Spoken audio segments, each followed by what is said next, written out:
Have you ever thought about how the same exact city could be conquered twice, centuries apart, but in ways that are just polar opposites? Well, that's the incredible story we're getting into today. Of course, we're talking about Jerusalem.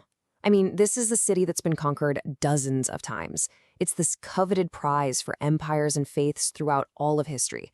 Its story is pretty much one of constant conflict.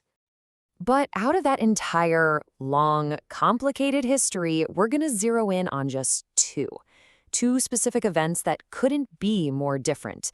The early Muslim conquest around 637 CE, and then the First Crusade's takeover in 1099 CE. And this is the big question, right? This is what we're here to figure out. How does one conquest end with a peaceful pact, a handshake deal, and the other one ends in a brutal, citywide massacre?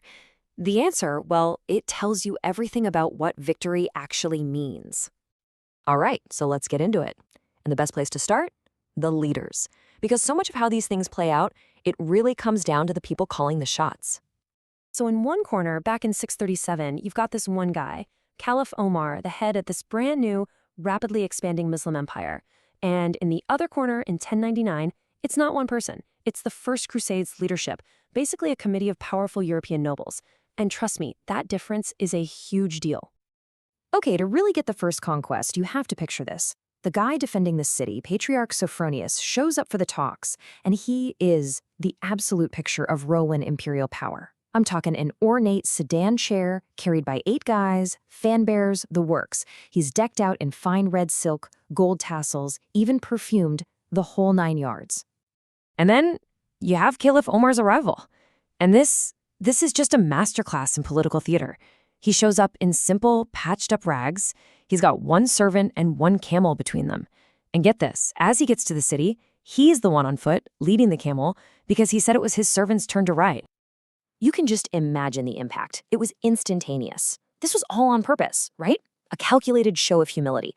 It was designed to say, we are not just another flashy empire. We're something different, a rebuke to all this Roman decadence. And it worked. Sophronius, the Christian leader of Jerusalem, was apparently so blown away, he told Omar, "You remind me of Jesus a little bit." Wow, I mean, that sets the stage for what's about to happen. Okay, so style is one thing, but how does that translate into actual actions? Let's look at the terms of surrender themselves, because this is where the rubber meets the road. So as they're walking into the city, Umar just lays out his terms. And honestly, they're kind of shocking in how generous they are. He promises to protect all the Christian property, all their churches, no violence against the people, no plundering, no enslavement. He even makes a point to protect the rights of the Jewish population. And Sophronius, he accepted on the spot. I mean, what was there to even argue about? All right, now let's jump forward about 400 years. In 1099, the city's defenders, they've heard the stories. They know the Crusaders have a nasty reputation for breaking their word. So the Crusaders come up with this really cynical trick. They offer a deal to the professional soldiers garrisoned there. You can all leave safely, just in small groups of 10. The soldiers take the deal, and they file out. And just like that, the civilian population, Muslims, Jews, even the local Orthodox Christians, they're left totally defenseless. And this is where things get really dark. The aftermath, what happened after the city fell in each case, well, it couldn't be more different. And it tells you everything you need to know about what each side really wanted. Just look at what they did to the holy sites. It perfectly captures the split. Omar is invited to pray in a church, and he refuses, specifically so it wouldn't be converted into a mosque later. Then he goes to the Temple Mount, which the Romans had just used as a garbage dump, and he personally helps clear the trash. Now the Crusaders, they immediately turn mosques into churches. And the synagogues, they just burn them to the ground with people still inside. And the way they treated the Jewish population is maybe the most shocking difference of all. Omar finds out they'd been kicked out of the city by the Romans. So he orders his people to find Jewish families and give them free housing to bring them back. The Crusaders, they rounded up the city's Jews, forced them into their synagogues, and burned them alive. So let's just put it all side by side. I mean, look at this on every single point. The surrender terms, how they treated Christians, how they treated Jews, their general behavior, it's just night and day.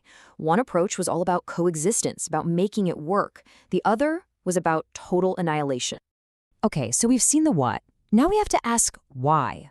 Why on earth were these two events so radically different? And it all boils down to one thing: the ideology, the core belief system that was driving each army. You're looking at two completely incompatible worldviews. On the one hand, you have a policy of coexistence. For Omar, this was about political expansion, and it was just smart, pragmatic policy to respect and protect different religious groups. On the other hand, you have an ideology of extermination. For the Crusaders, this was a religious war, a holy mission that, in their view, required them to violently cleanse the city of every other faith. So, when you step back and look at the whole picture, this tale of two conquests really teaches us something fundamental about how history gets made. And the main takeaway is this: what happens after a conquest isn't an accident. It's not just the chaos of war. It is a direct result of the victor's worldview. It's what they believe, what they bring with them in their hearts and minds as they walk through those gates. And that kind of leaves us with one last thing to think about. Because these events, they're not just dead history, right? They're stories. Stories that have been told and retold for 1,000 years. So it makes you wonder, how does the story we choose to tell about a victory, whether it's a story of coexistence or a story of extermination, how does that story end up shaping the future?